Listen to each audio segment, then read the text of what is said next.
Selamat datang di Yukan Kenong Official. Tekan tombol subscribe, like, dan tinggalkan komentar di bawah serta nyalakan lonceng bila Anda menyukai video-video dari kami.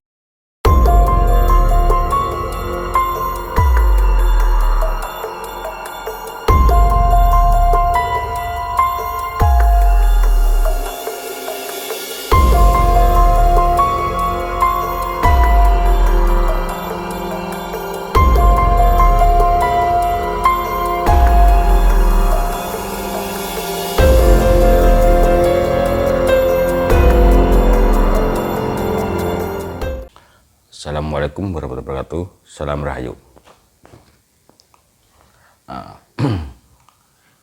Hari ini kita ngobrol-ngobrol gini, mencari pesugihan tanpa menggunakan tumbal.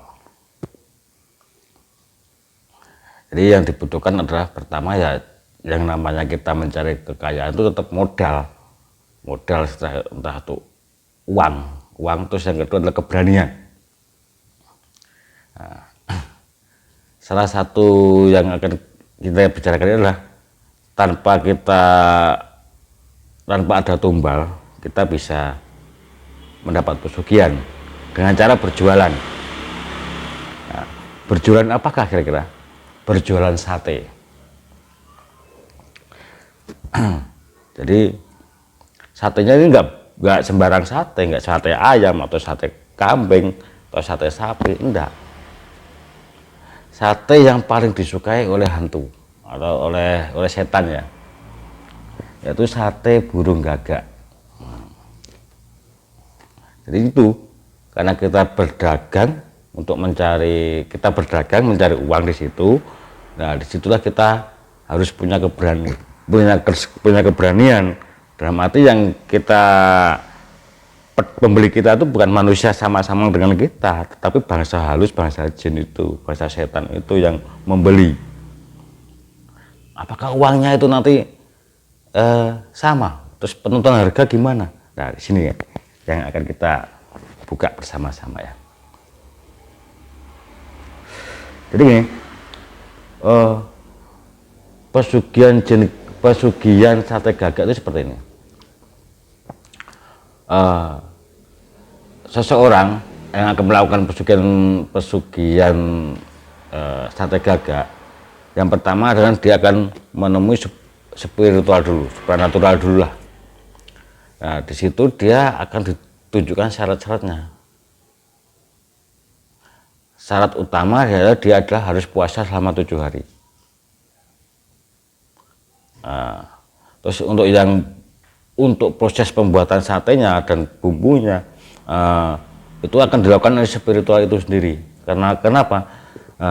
Burung gagak itu kalau kita sembelih, kalau kita tidak ada pagar gaibnya, pada waktu kita sembelih darah pertama, pasti itu sudah direbut oleh bangsa halus. Nah, disitulah terjadi pertarungan gaib antara sing penyembelih itu sama setan itu untuk merebut itu. Kalau yang penyembelih itu kalah, ya nggak jadi jualan lah. Kalau si penyembelihnya ini menang, dia bisa jualan. Makanya dibutuhkan pagar gaib untuk menyembelih gagak itu. Kita kembali ke pelaku penjualnya. Jadi dari pihak penjualnya itu sebelum melakukan ritual itu dia puasa 7 hari. Yang 3 hari puasa biasa, yang 3 hari puasa mute, yang 1 harinya puasa ngebleng. Ya, pada waktu proses yang terakhir yang 7 hari itu, malamnya itu pelaksanaan untuk jual beli sate. Jadi setelah di 7 hari itu biasanya dari pihak paranormal itu sudah menyiapkan dagangannya. Jadi sate berapa tusuk, terus semua bumbu-bumbunya biasanya di rombong itu.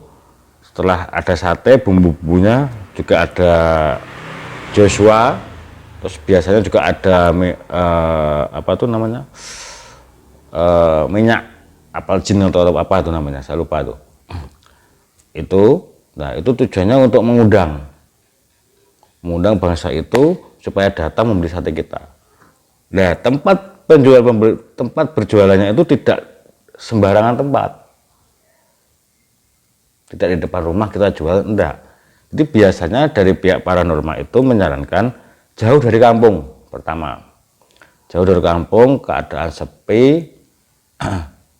Biasanya tempat yang katakanlah di dunia gaibnya itu adalah tempat pasar.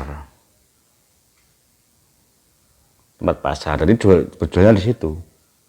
Nah, sebelum melakukan tempat lokasi untuk jual beli, lokasi itu biasanya sudah dipagari dulu.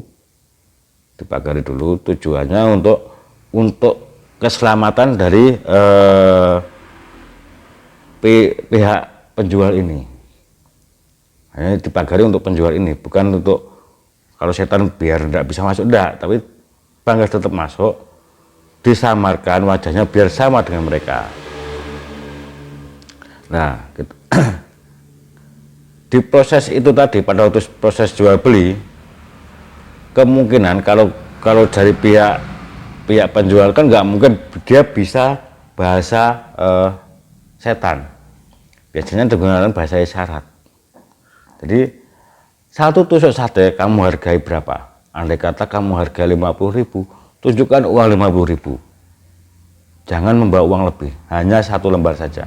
Kalau satu tusuk itu kamu hargai 100.000, bawa uang 100.000. Pada waktu ada yang membeli, tanya satu berapa biasanya menunjuk ini berapa satu. Nah, tunjukkan aja 100.000. Setelah itu disimpan dengan rapi uang itu. Simpan dengan rapi, jangan sampai mereka tahu tempat penyimpanan uang kita. Pada waktu transaksi itu akan datang bermacam-macam setan, bermacam-macam jin untuk membeli sate itu tadi. Pada waktu arang dinyalakan, terus dupa dinyalakan, terus minyak itu dibuka. Minyak itu dibuka dan dioles-oleskan, jangan semuanya, hanya sebagian. Jadi baunya itu akan mengundang banyak bangsa itu untuk datang.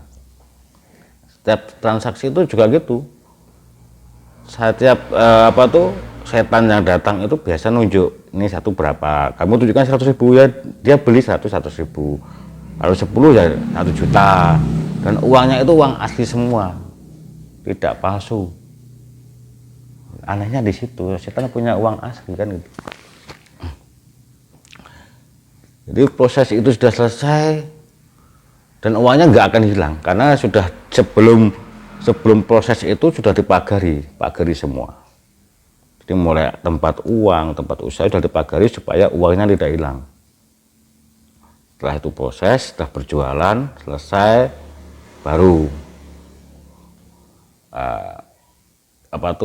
pulang, semua dibawa pulang, dihitung, dan itulah hasil dari jual pesugihan jual sate gagak. Dan itu biasanya dilakukan cuma sekali, tidak boleh dilakukan berkali-kali, karena itu nanti ada pantangannya sendiri kalau berkali-kali. Dan itu dilakukan sekali dalam seumur hidupnya ya. Makanya dalam pesugihan sate gagak ini membutuhkan keberanian yang tinggi, tekad yang kuat, dan modal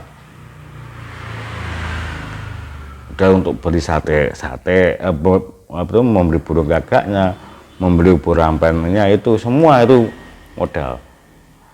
Terus keberanian, karena yang kita hadapi pembelinya itu bukan bangsa manusia, bukan sama seperti kita ini, bukan. Bangsa-bangsa setan itu bermacam-macam rupa. Itulah yang dibutuhkan dalam pesugihan sate gagak. Oke, sekian dari saya, semoga bermanfaat. Selamat malam, assalamualaikum warahmatullahi wabarakatuh, salam rahayu.